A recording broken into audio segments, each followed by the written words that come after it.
Alright, so welcome back to my channel. In this latest video, I'm going to be telling you about my most anticipated releases for the latter half of 2025 from like July to December, but I think like all the books that I'm going to talk about are coming out from July to October.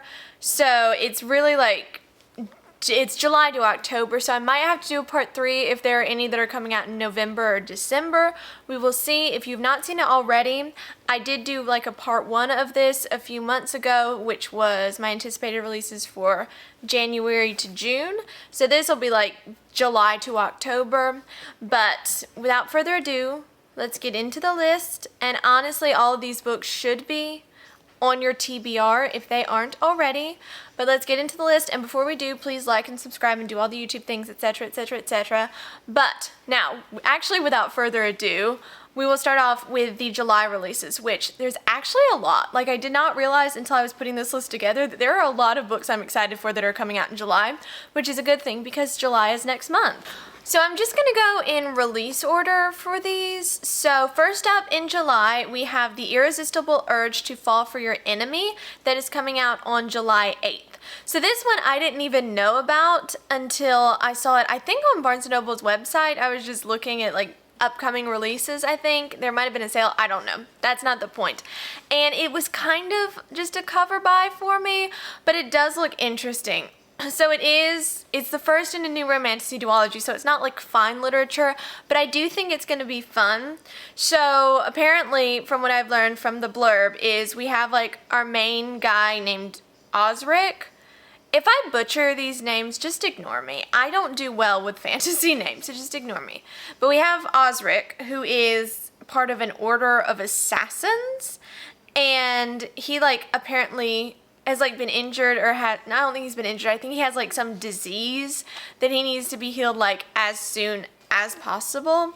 And I don't know quite why, but the only healer who can actually help him is a girl named, I think Arian is how you would pronounce it, who is a part of an enemy order. She seems like she would be like the kind of opposite personality to Osric, because like he's an assassin and she's like a very good person.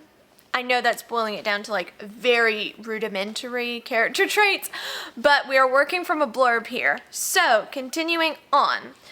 Arian is in desperate need of like funding so that she can keep healing and helping people. And so Osric essentially says he will like pay her basically a bribe for her to heal him, and she's desperate for money, so she's like, okay, fine, whatever, I'll do it. And so they end up having to like team up. I don't really know why, but they have to team up to start investigating this mysterious pox that I think is breaking out, and they also have to figure out how to heal him. And I think it is going to be fun. It's not going to be fine literature, but it's going to be fun, honestly. I mean, it's romantasy, and I'm pretty sure it did start out as fanfic, which honestly, we love that for the author. But I think it's going to be fun, and I think it's going to be fun. And honestly, I think it is just going to be like vibes, and I think we all need that in our lives. Like, I will go from reading a 500-page historical nonfiction about World War II and then immediately read some kind of dumb romantasy, and I feel like we need that duality in our lives. Like, I mean, why not? It's fun. I think it's going to be fun. I hope it's going to be fun. This is either going to be one where it's like, okay, this is stupid, but I love it, or I'm going to hate it, but I think I'm going to love it. So, all that to say, that's coming out on July 8th, and if you are a romantasy, like enemies to lovers fan, I feel like you will enjoy this. So, up next for July is Not Quite Dead Yet by Holly Jackson. Oh, I forgot to say the author of The Irresistible Urge to Fall for Your Enemy. It is Bridget Knightley. So Bridget Knightley wrote The Irresistible Urge to Fall for Your Enemy. I love long titles for books, but I can't say them. Anyway, that is the author of the previous book. Now, on to the next book for July, which is Not Quite Dead Yet by Holly Jackson. This one is coming out on July 22nd, And if you know anything about Holly Jackson, you will know that this is her adult debut, her adult thriller debut. And if you know anything about me, you know I adore Holly Jackson and she can do no wrong. I have not rated any of her books lower than a 4-star, and I think I only rated one a 4-star. I think all the rest I rated 5 stars. But I don't think she can do any wrong when it comes to writing thrillers, and I am excited for this one because all of her previous books have been young adult, so I think this is going to be really, really interesting. And it does sound a little insane. Like, fully it sounds insane, and I expect nothing less from Holly Jackson. Like, I expect that. I am here for that. I love it. I am slightly worried, but I'm also mostly excited.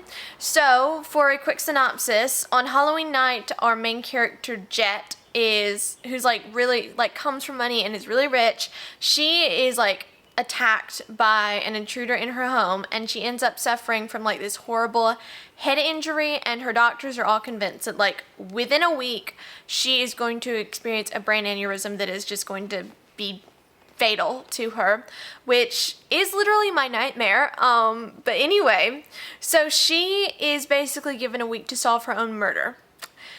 And that is the most Holly Jackson sentence I have ever heard in my life. And I'm excited to see where it goes. But now, because of all this, she's having to look at everyone in her life like in a different light. Like, she doesn't really know who to trust. Like, I'm assuming there's probably more than just an intruder broke in and hit her upside the head. We will find that out, obviously. But apparently, from the blurb, the only person that she can trust is her childhood friend, Billy. And I can smell the childhood friends to lovers from here.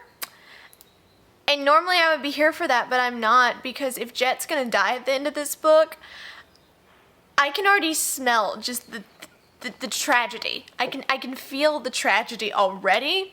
This book could make me cry. Holly Jackson has not made me cry yet, but if you know anything, if you have read any of her books without spoiling it, she likes to write tragic romance. I'm still not over any of them. Because if you know, you know, and I'm not over any of them. And this one already feels like it is going to be fully tragic.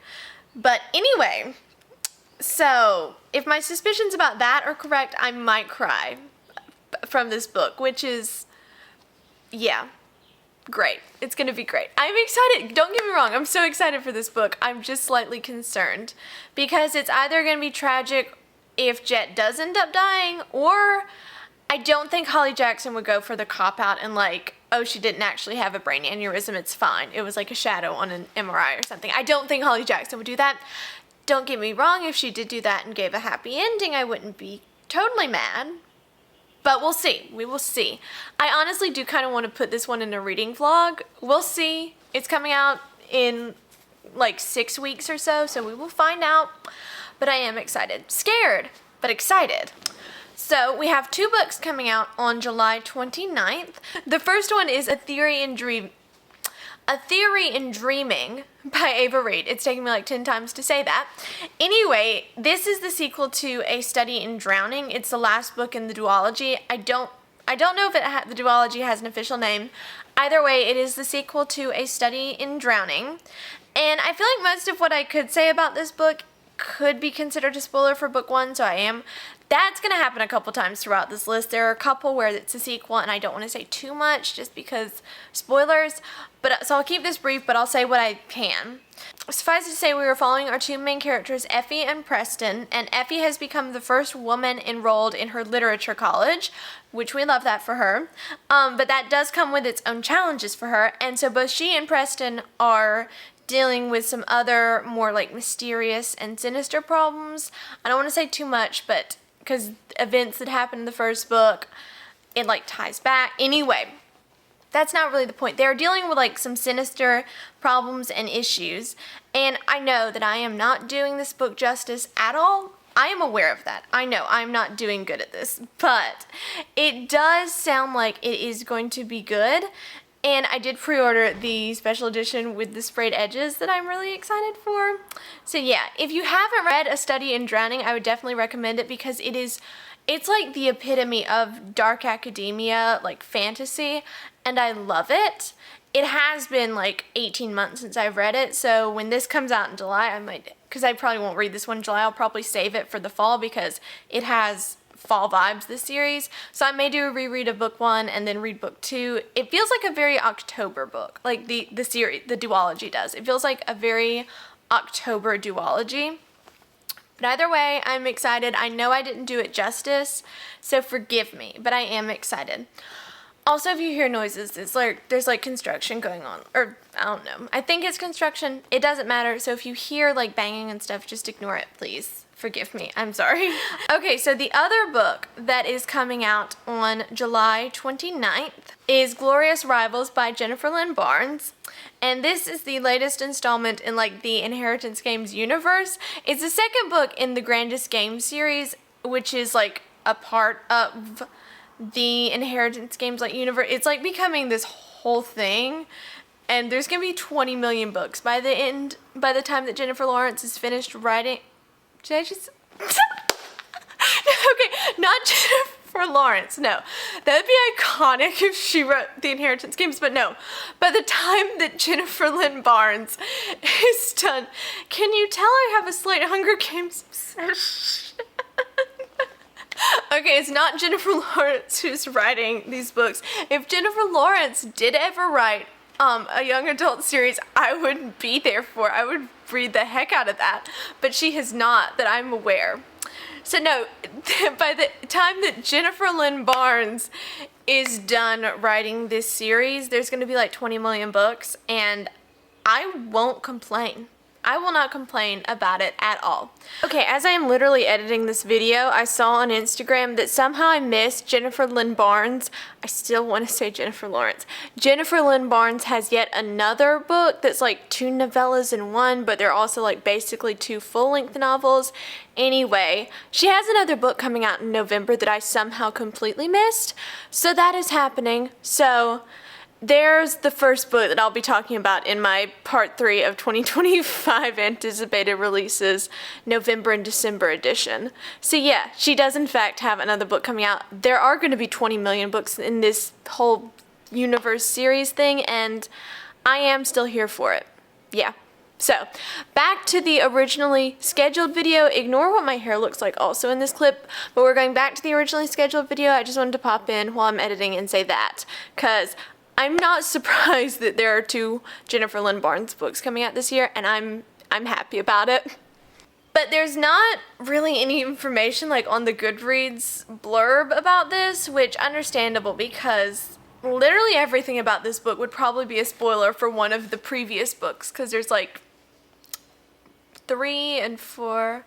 There's like 6 previous books if you count Games Untold, which I still haven't read yet. That's going to be on my TBR soon, definitely, but anything could really be a spoiler. So what we do know is that there are 7 players all with secrets that are... Also, skip this part if you have not read the first Inheritance Games trilogy, because slight spoiler just for the basic plot of this book, so skip ahead to the next timestamp if you have not read and you want to read the first trilogy, because there could be a slight spoiler. But anyway, back to just the rudimentary plot that we know is that there are 7 players who all have their own secrets that are arriving on Hawthorne Island to compete for millions of dollars in the Grandest Game, and I'm genuinely not sure if... I mean, I would think that this is a continuation of the Grandest Games, the book that came out last year, but it doesn't make sense because they were already competing. So I don't know. The thing I do know, and you know if you know anything about Jennifer Lynn Barnes, she's about to drop some insane plot twists and then just not publish a book for a year. And that's iconic, and I'm honestly love it, but I'm so excited for this. I'm definitely going to be doing a reread of Grandest Games, maybe The Brothers Hawthorne, I don't know. I'm not rereading all of the books because that would be insane, but I'm definitely doing a reread of Grandest Game. I am excited, even though I know like literally nothing. I'm very excited for this. Like, I'm so excited because I need answers to things, and I've been waiting a year because I read Grandest Games like right after it released, so I need some answers, please. And I don't really, if I keep yapping about this, I'm going to spoil something, like, major. So I'm just going to stop here. One, because I don't know a lot, and two, because literally anything I say is going to be a spoiler for something. So, I'm excited. If you've not read the Inheritance Games and all other books following, go read them, because you should, because they are great. They are good. The hype is valid for that series. Okay, so our only book for August is Accomplice to the Villain, which is coming out on the 7th of August. This one is by Hannah Nicole Mayer. I think I am pronouncing her last name right. I could be butchering it. Forgive me if I am. But this is the final book in the Assistant to the Villain series, the trilogy.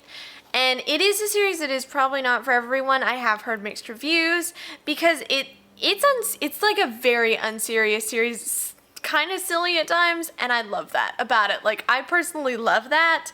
So if you don't like very silly and unserious books, it's not for you. This is kind of in the same vein, I feel like, as The Irresistible Urge to Fall for Your Enemy. I feel like it's kind of in that same, like, romantic-y, slightly unserious, but there is a, like, kind of good plot. Like, I do enjoy, like, the actual plot of this series, but again, this is one that I don't want to say too much about this specific plot, because spoilers. I need to be finding more like standalone and start of series books to be putting on my TBR list, don't I? Yes, we will work on that. But for this one, it is just a rom-com that is in a fantasy world about a villain who isn't always quite so villainous, and his assistant who is the literal embodiment of sunshine. So if you like the grumpy sunshine trope, you would probably like these books, I would say. And I do honestly love it so much, and I am sad this series is ending, but I do hope that the author does, like, I hope Hannah Nicole Mayer writes more books, like, not necessarily in this world, but I do hope she writes more, like, you know, like, romantic-y books, because honestly, I think it would be just a good time. But if you do like, you know, romantic-y and the grumpy sunshine and just books that will make you laugh, you should give the series a try. I feel like I'm not saying hardly anything about the plot of some of these books, but I really don't want to spoil anything because they're like 3 books into a series. So next time I do a TBR, like anticipated releases, I'll try to find more that I'm excited for that aren't part of a series.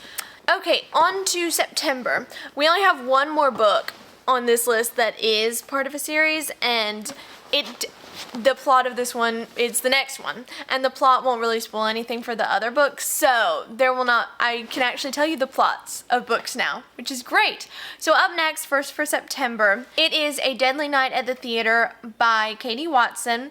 This is book 5 in the 3 Dahlia series. I want to call it the Dahlia Lively series, but that is the fictional detective inside of this series, but it is the 3 Dahlias. I think it's the 3 Dahlias Mysteries, maybe, or just the 3 Dahlias. Point is, it's book 5, and I have only read the first 2 books, but I am still excited nonetheless. So we have our 3 main characters, who are the 3 actresses who have portrayed on screen the very famous fictional detective Dahlia Lively, who is written by a very famous mystery author who's like basically like Agatha Christie in this world.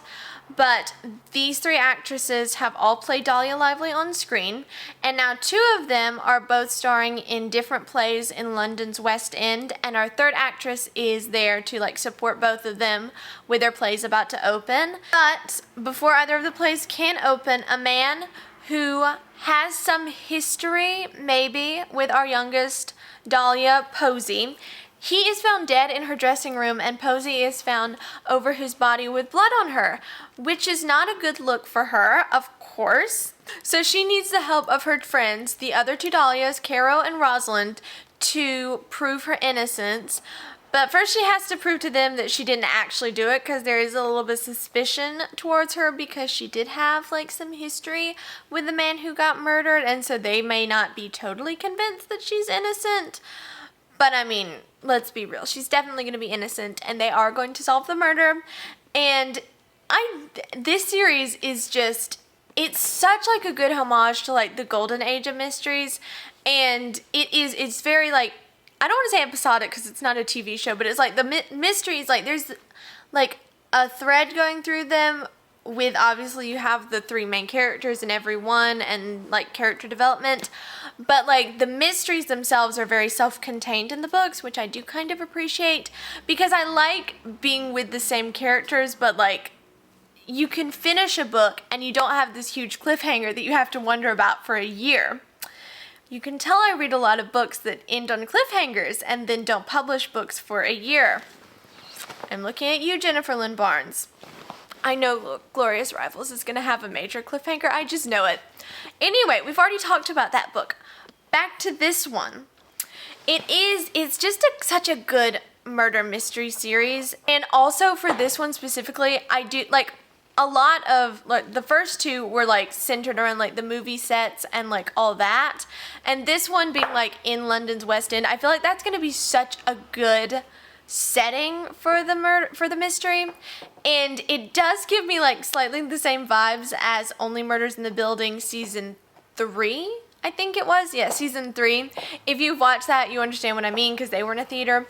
But all the rambling aside, I do think that this is going to be great, and also I love the covers for this series. Like they just like I just love the way these covers look. I don't know why. Anyway, I think this is going to be good, and if you do enjoy like the Agatha Christie type mysteries, like just following your detectives around, sniffing out the clues and all, I think you would really enjoy this series, and I would definitely say to give it a try. We are down to the last 2 books for this video. I feel like I did not put enough books on here, but like I said, I will try to come up with some that I'm excited for November and December. I may do October, November, and December for part 3 because I do only have 1 so far for October. We will see, and if I do that, I will try to look for new books coming out that I'm excited for that are the start of a series or standalones, because I feel like there were a lot of continuations of series on this list. But the next 2 are not series. They are, one is a standalone, and I think both are standalones. So the last one for September we have comes out on the 23rd, and it is The Killer Question by Janice Hallett. So this is Janice Hallett's latest book, and if you are a fan of mystery thrillers and you haven't read anything by Janice Hallett, what are you doing? Pause the video, go read her books. You will thank me because they are amazing. All of her books have like a mixed media element. Like one was written entirely in emails, one was audio transcripts, one was like a variety of mixed medias, and one was like messages between characters. It was like, I forget what the word, it was like students and all. Anyway, my point in saying all that is all of her books are mixed media, and I feel like that's just the cherry on top of her mysteries. It makes them so unique and so good, and honestly like quick to read kind of in some cases. But this one, it takes place at a local pub's trivia night, and it is told through text, emails, and quiz categories. And honestly, that already sounds amazing, I think. But for the actual plot, this local pub is run by Sue and Mal Eastwood, and that's obviously where these trivia nights are happening. But then, one day, a body is discovered in a nearby river, and simultaneously, this new group of people are coming to the pub's trivia nights and, like, completely winning everything, which is, like, obviously a little unusual. Maybe not as unusual as the body in the river, but they could be interconnected. You never know. So that all happened 5 years previous to what is happening in present day.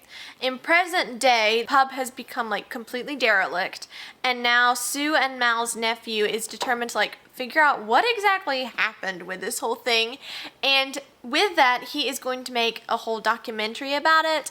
And I feel like it's going to be really, really interesting to see like how the body in the river, the trivia nights, and this new group of people who is just absolutely winning all the trivia nights, how all that is going to interconnect. And I think the documentary element is going to be really interesting.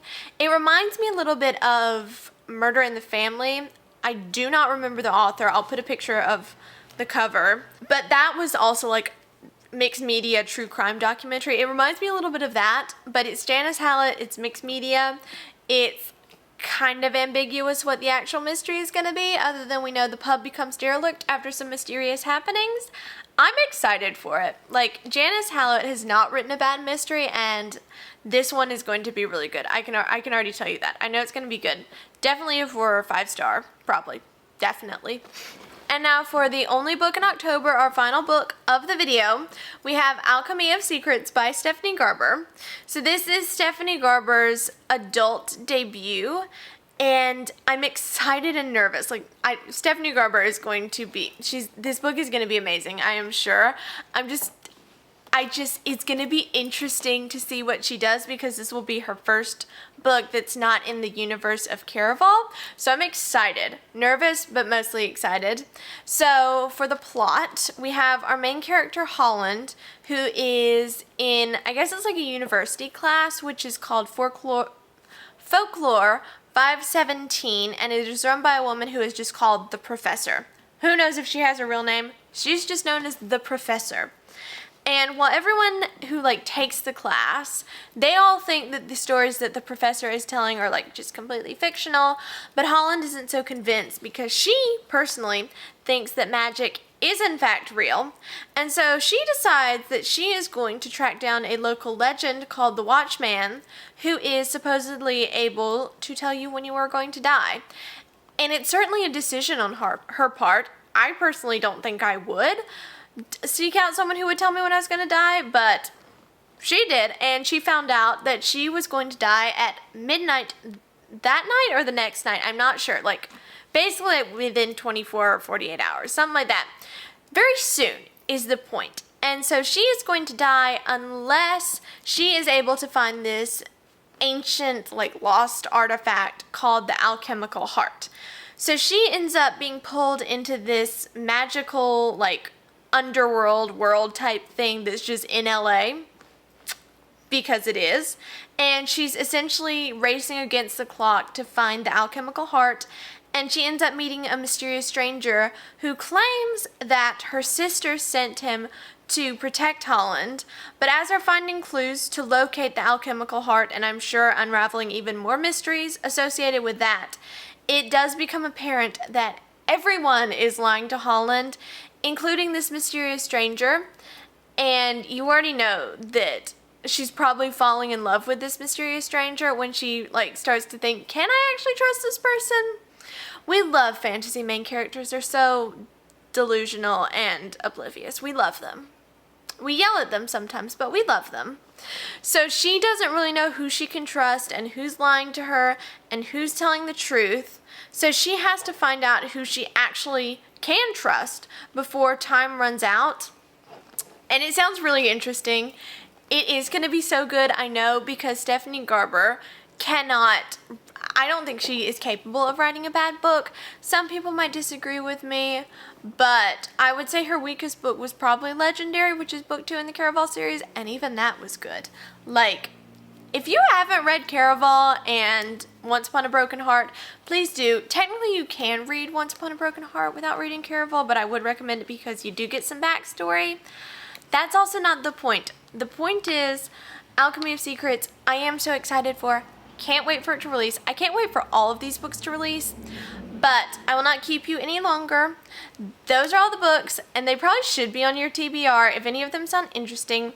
And let me know in the comments which books you are excited for in the latter half of 2025, and I will see you next week in another video.